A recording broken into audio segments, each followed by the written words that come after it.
This video is just gonna be a continuation of this one because it did quite well. If you take a look at the new electric buses, you can see that the physical mirrors are completely missing and they replaced it with digital mirrors instead. Now, I don't even know who thought this was a good idea to let a bus run without physical mirrors, because when these digital mirrors they break down or malfunction, the entire bus has to declare breakdown. And even when they're functioning, they lag a lot and they're inaccurate. So it's not even a good substitute for physical mirrors in the first place. Because the thing with this is that this is technology, it is not a physical mirror. So the brightness over time, it can vary to it can vary from like being really dim or really bright. And this becomes an issue when it's at nighttime.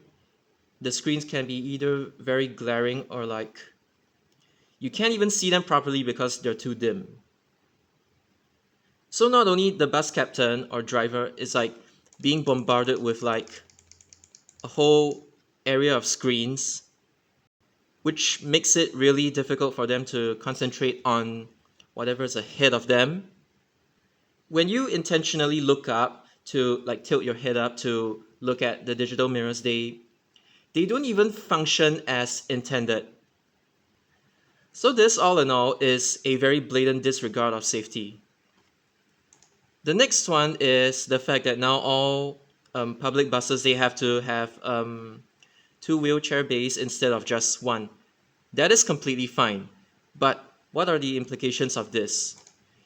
So the newer buses, they have like for some reason the worst seating configuration ever.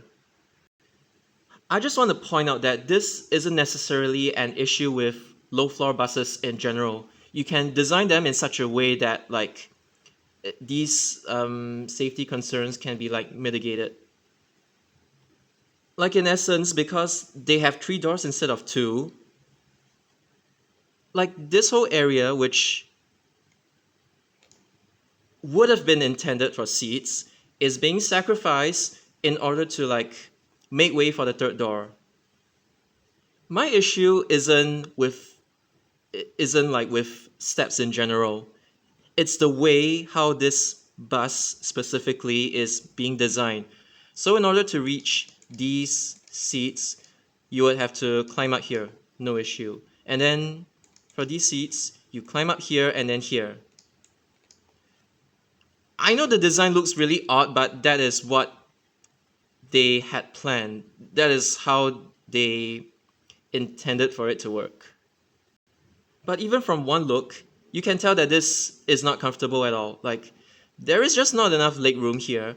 There is just not enough leg room to accommodate here and here, unless you're like small sized. So the issue is that, like, the bus configurations become even more stupid just to accommodate the 3rd door, and you already have like this many seats, and then you have no choice but to like cram it all in one small area, and then things like these they arise. When I mean these, I mean like lack of leg room and this kind of like really weird configuration and stuff. This is what I mean when I say it is not an inherent problem with low floor buses, like 100% low floor buses in general. Like, okay, I know for Citaro C2 and C2G, there is always this box over here, be it for left-hand drive or right-hand drive buses. This box is always here, so there's nothing that can be done about that. But the thing is, this row over here is even. This row over here is even. And there is like ample leg room. From here, here, here, here, whatever. You get the idea. And the aisle design is more or less straight. Okay, I know there is like a protrusion over here, but again, that cannot be helped because it's the wheel arc area and yeah. By design, it's just like that. So in short, this is good design, this isn't.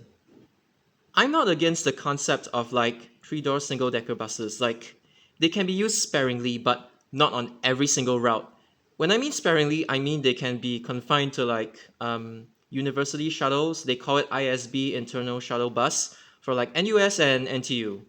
So because these students, they don't really stand for like long periods of time anyway. So, and then the benefit of having a third door is that the pax flow is like much better as compared to a bus that has only two doors. Yeah, in like situations like this, like these, yes, three-door buses can help. Again, the issue is when you try to dictate that every single bus service, like every single bus route, has to have three-door buses. That's not a bendy bus. Like, can you imagine in the future, like putting it on 105 or even present day, putting it on 159?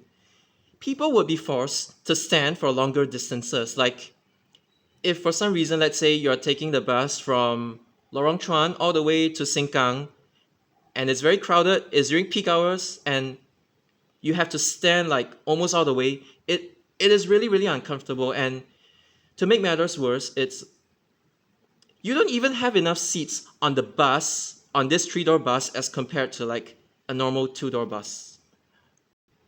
The other issue I have is that, okay, this one is an automatic ramp. It's not the one where you like flip over. And the worst part is that, okay, I'm not against automatic ramps in general, but this design is like so bad. And the reason why it's bad is because they put the ramp deployment buttons outside the bus. I mean, you have seen kids that are literally trespassing into unopened MRT stations. You have kids, be it whether they are enthusiasts or just a member of the public, just playing with the doors, like the platform screen doors on MRT inside MRT stations. They call it HHPSD, half height platform screen doors. You have people that mess with them. Of course, you're gonna have kids, they get curious, and they start messing with the RAM buttons. And this is like a really genuine concern. Like when I pointed this out, there were some like Singaporean viewers who weren't too happy with me. They started like launching a lot of Singlish insults on me that I don't even understand what they mean, and they don't mean well, basically. And this is not even like holistic design or like ergonomic design. I don't know why people love the word like ergonomic so much. So the thing is, this thing over here should be at the dashboard area and not outside. Okay, like you know this blue button outside, this is like for passengers in wheelchair to alert the bus captain saying that, oh, I want to board. So this one has to be outside. But the ramp buttons, I'm not sure which is which. I think it's this one. They should be at the dashboard and not like outside where people can just play with it. And the thing is, I have seen a hybrid ramp design whereby it's like automatic, but there is also a manual ramp just in case the automatic one malfunctions. So yeah, I prefer that kind of design. So the next issue is really, really double standards. And what I mean is that a single decker is not allowed to exceed 12 meters in length. And the same goes for a double decker bus. And for articulated buses or bendy buses, they are not allowed to exceed 18 meters in length. But some exceptions have been made just so they could accommodate all these three-door double-decker buses, which are like this in length. And this probably also goes for like this as well. And then for double-decker buses, believe it or not, there is actually an additional restriction. It states that like all public buses in Singapore are not allowed to exceed 4.0 meters in length. And most of the most of the double-decker buses in Singapore right now, they are like 4.3 to 4.4 meters in height. Did I say length just? Okay, basically height. So this is the restriction, and this one is like the actual height of the buses. So every single double-decker bus, I'm not talking about open top or like high decker or anything. I'm talking about actual double-decker buses. All of them have to have exemptions so that they could even run in the first place. So it is like the authority is like he's like making exemptions for like the three-door double-decker buses. They're making the exemptions in terms of length. They've made one, and they've made exemptions for the height, two. So two exemptions are made just so that they could accommodate these buses. Bendy buses, they're typically like 17.99 meters or like 17.95 meters in length, like typically. And because of that, they already fit all the criteria and stuff like that. They don't even have to get any additional exemptions.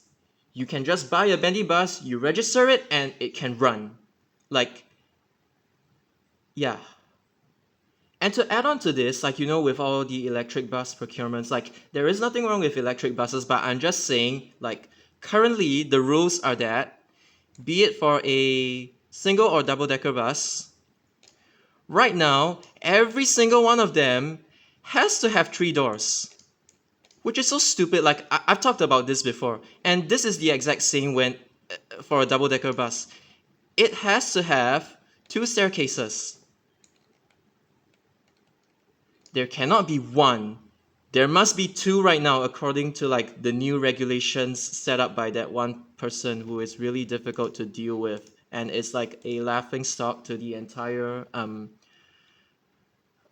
bus industry right now, like international, like around the world. Everybody knows about his fetish for like this kind of bus.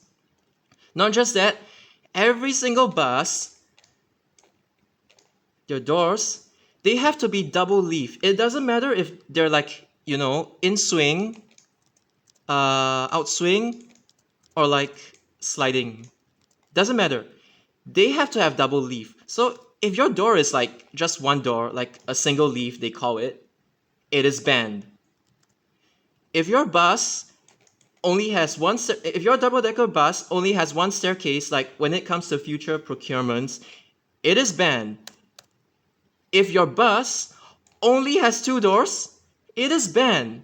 So technically, you can actually buy a bendy bus, They have 3 doors for single-decker.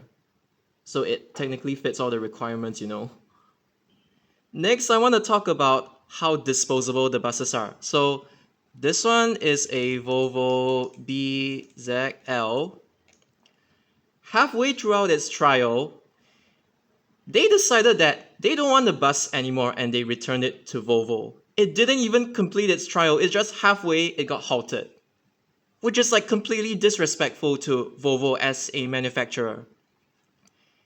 This one is even worse. This one is a Scania Citywide, I believe, and reason why it got rejected, 1 door, 2 door.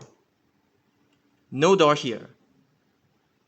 That is like the stupidest reason I can think of for rejecting a bus. This bus had all the potential to become like a decent bus, but it got rejected. Even before it entered service. This is not even like halfway through its trial or anything. It got rejected right off the bat because it only had 2 doors. Like, and then this one got rejected because again it only had 2 doors. And then obviously they don't want to buy this. I mean, not they, but that one person. And then Yutong, okay, I'm sorry, I don't know how to pronounce Yutong properly, so I just say Yutong. But these are like, one of the best, or even arguably the best Chinese bus manufacturer around. They should have bought more of these, but they didn't. And you know what's the reason? 1, 2. It's so stupid. which leads to them buying buses from shady manufacturers. And allegedly, this bus ended up, they detected traces of asbestos inside the bus, which is really serious, and they're trying to cover it up right now. His employees have suggested bendy buses many times, and yet he mocked them. He dismissed every single double-decker bus staircase-related accident. Like, why? We're not asking for like bendy buses throughout the entire country. We're just saying put them on residential services or like short distance services and services that go to airport or services that have height restrictions 105, 159 and stuff like that. Just 100 to 150 of them, a small fleet of them. We're not asking for much. I will tell you how. Okay, I know Japan isn't necessarily a good example when it comes to public transportation because the frequencies are terrible there, but like the way they manage their manpower constraints is that two single deckers, they replace it with one bendy bus, a higher capacity, but they run it at longer intervals. So it's like you can have a bus that comes every like 5 minutes. They increase it to like or decrease it to 10 to 12 minutes. And simply just like this, you've managed to save one driver. But no, what does Singapore do? They upgrade this into a double-decker bus. They upgrade this into a double-decker bus. They don't even change the headway. They just make the buses bunch as much as possible so that there wouldn't be any case of like, haha, upper deck empty. So you're not even saving drivers. You're just spamming buses on feeder bus services, which makes zero sense.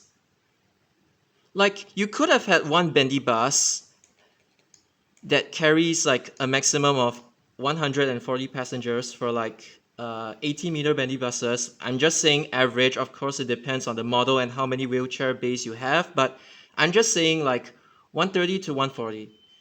And instead of that, you choose to like put the demand into two double deckers with like, let's say you have everybody cramming on the lower deck, everybody cramming on the lower deck, and then you only have like a few passengers, like less than 10 on the upper deck. You can just observe like 962. This is typically the case. People don't move up because it is simply just their journey is like less than 5 stops. There is no reason to move up. It is impractical. It is not because people's mindset needs to change, they're lazy. No. It is impractical to move up for less than 5 stops or even 10 stops. Which brings me to my next point. They concentrate all like their resources. They manage the feeder buses really strictly, which is why you kind of see service 900 having like loads of buses, but a lot of them they carry air versus trunk bus services. They are like, let's concentrate all our resources into this, and then this one, we can just continuously degrade, or even like not care about them completely, cut route, withdraw, and stuff. And their excuse is that, oh, there's the MRT. I mean, are you saying people with disabilities, the elderly, have to squeeze on a crowded MRT? Are you saying that? I don't mind, like, you know, sardining. That's my own term, but like, I don't mind squeezing with people on the MRT if I'm taking like less than 3 stops or whatever. But like, for long distances, no. Some people prefer a bus ride home to their doorstep, and that's completely okay. You just have to manage the frequency of these, but not like totally neglect them. And Singapore tends to focus on like, oh, okay, this is not a gadget, this is just a mirror. Gadget, gadget, gadget, gadget, gadget, gadget, gadget, gadget, gadget, gadget, gadget. It has got nothing to do with like actually making the bus driving experience more comfortable for bus captains. And then what do they focus on? Oh, we got new charging ports on the buses. Yay! Wireless charging. Yay! Oh, I want the buses to be informative. I want the passenger information display system. Oh, I want the mood lighting. I want everything that's like futuristic and everything. I don't care if the bus ride is like actually comfortable for passengers or not. No, I just want the Singapore bus industry to be futuristic, okay? So that's basically their mindset. They want to hit your KPI, research and development, and waste taxpayer money and stuff like that. So this bus service is actually useless. There are way too many double deckers deployed. They should have been given to like 165 or something. I don't know. But no, they decide to target this one. And I mean, right now they silently gave up because they realized that 167 running at 30-minute frequencies is like sustainable enough, so they gave up. And now they're like targeting this. To be fair enough, Trans Island Bus Services tried to withdraw it. There was backlash. They cut it to become Boon Lay to no. From Boon Lay to Yishun, they cut it to become Bukit Batok to Yishun. And then SMRT tried to like cut it to Ang Mo Kio Depot because there was already like 851 and 853 going up to Yishun, okay? And now they're just continuing the trend of like degradation and eventual withdrawal. So the thing about this is that instead of like doing all these, you should be focusing on like actually not running the bus services that like that are actually useless, and this one you should limit the operating hours to make it operate only on MOE calendar school days, and the last bus would depart Bukit Batok at 8 p.m. to go towards Yishun, whatever. And then this one, pretty much the same thing. They just decided to make it 30-minute frequencies. It's like instead of like just cutting the bus route um, or like withdrawing it, they should just limit their operating hours instead if it needs to be done. They should be focusing on like actually, cutting or withdrawing the buses that are actually useless. Right now, it's like they are just doing this really, really haphazardly. I forgot my camera was in the wrong position. So the takeaway from this is that you keep the route, but you cut the hours. Sometimes that works. Sometimes, just cutting the route short or like withdrawing it is better. But like, I'm just saying in general, there needs to be like, they just need to plan better.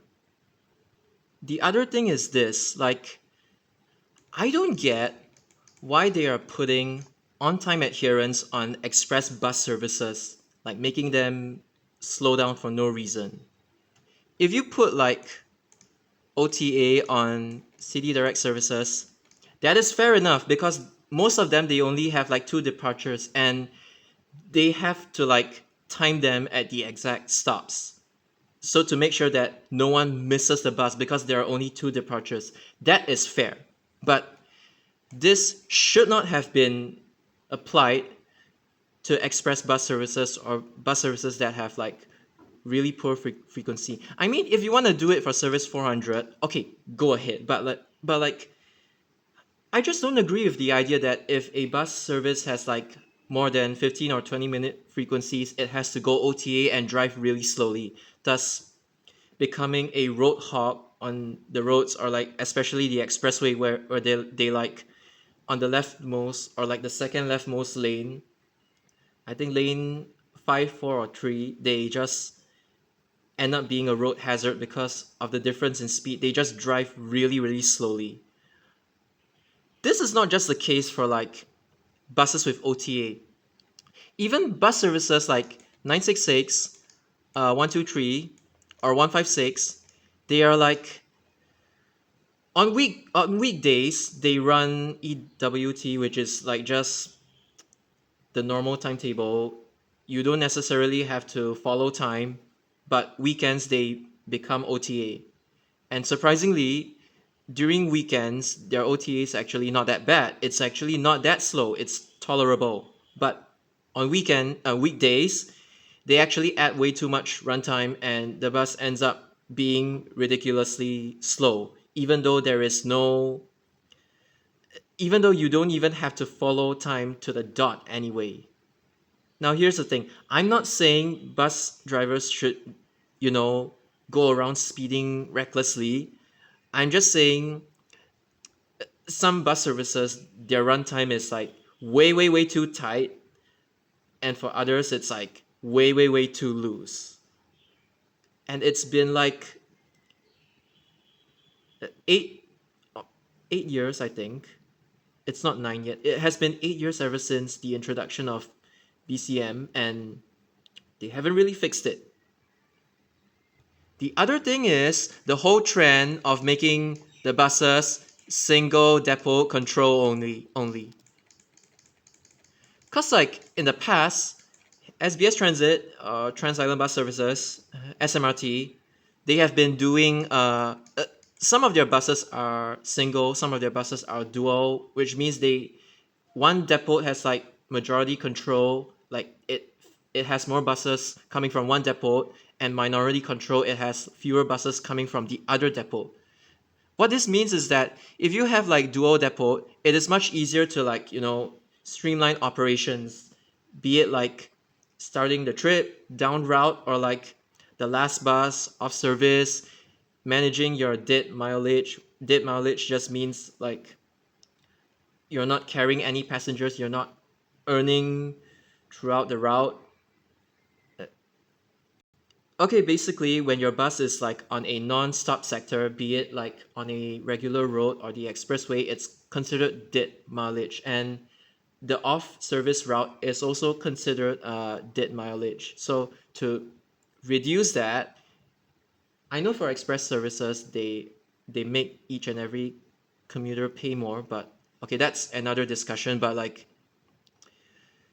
depending on where your like depots are situated, if you do the dual depot, you can actually mitigate the amount of like dead mileage that every bus incurs.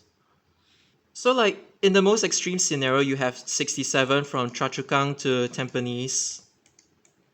Okay, like I know historically this thing went Serangoon Road, PIE, Tampines Avenue 5, but whatever. Nowadays it serves the East West line instead. Okay, but that's not like the main point. The main point is that the last bus from Choa Chu Kang to Tampines has to. Okay, so this is like regular revenue service, and then you have to dead hit all the way back to Kranji Depot. It's not so bad when it's the last bus from Tampines to Choa Chu Kang. Basically, this is like on revenue service, and then this is dead mileage. So how do we eliminate this?